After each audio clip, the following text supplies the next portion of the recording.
Hey folks, Green Stuff Gav here. This week we're doing something slightly different we've been asked to do some more freehanding.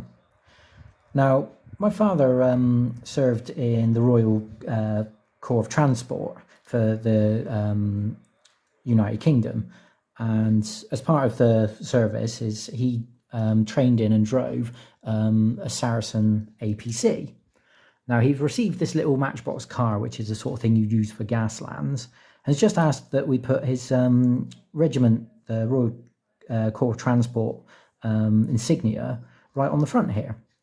If we can see, I mean, this thing is a tiny little matchbox, but obviously we had a video recently where we did freehand, so thought we'd give it a go, and I'll just show you the procedure, or how I do it. Now, you see a little bit different here in the fact that I've just bought a couple of paints to my parents' place to do this, but I haven't got any of my actual proper setup. So, when doing iconography, there's two ways of doing it. You can do just obviously the coloured outline like we did in the last one, or you can use a black outline to sort of like sketch out where your icon's going to go and the shape of it, and so on. Now, that works fine for most things, but isn't very realistic. So what we're going to do here is I'm actually going to do the outline in the actual paints. So I'm hoping you can see this because I can't.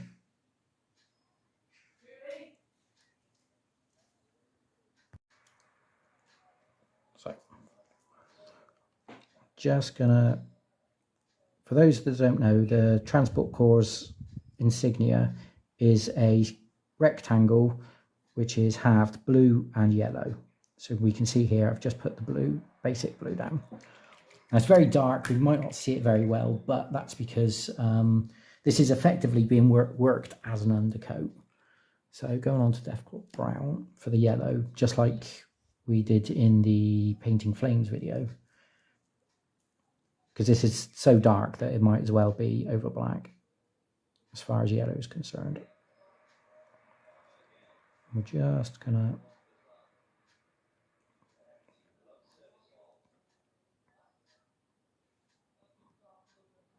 as we said with doing the Space Marine markings, is it all comes down to straight lines.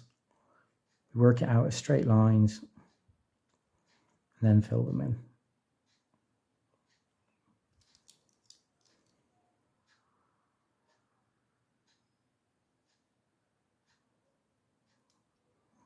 Give that a chance to dry. And then as we're using water-based acrylics, we're just going to go with the same color over the top. And where we're doing thin layers, that will give us a more, much more defined color.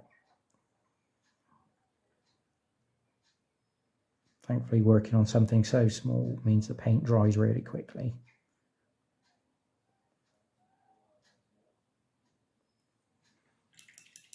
Can we see that?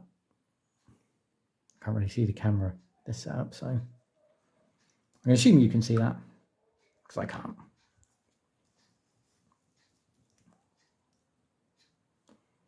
So we're going straight up to Uriel yellow over the top.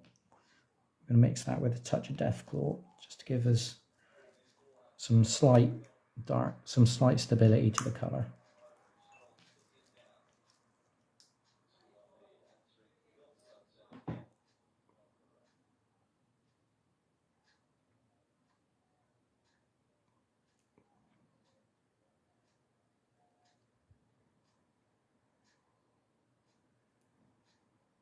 Again, just gently keep some nice sharp lines.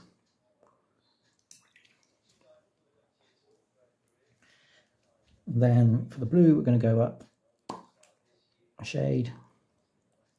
I'll give GW their due, even with, I know obviously everyone's talking about contrasts, but just even their normal pigment paints, there's so many shades now. I think there was 100 paints when I first started painting.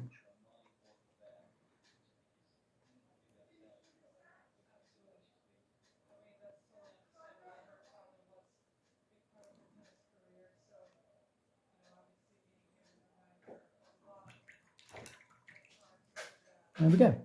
Easy as that. So I'm going to do is just go for a touch more. That gives a little bit of a highlight. Obviously, if you were doing iconography, you might go for full-on shading and highlighting. But we got to remember this is a tiny scale tank. So if we go for too much highlighting, then it will stand out like a sore thumb. So we're just going to give an edge highlight. As easy as that. Royal Court of Transport on a Saracen APC. Very good for if you're playing gas lands, that sort of thing as well, to do some random stuff. Thanks for watching and have fun.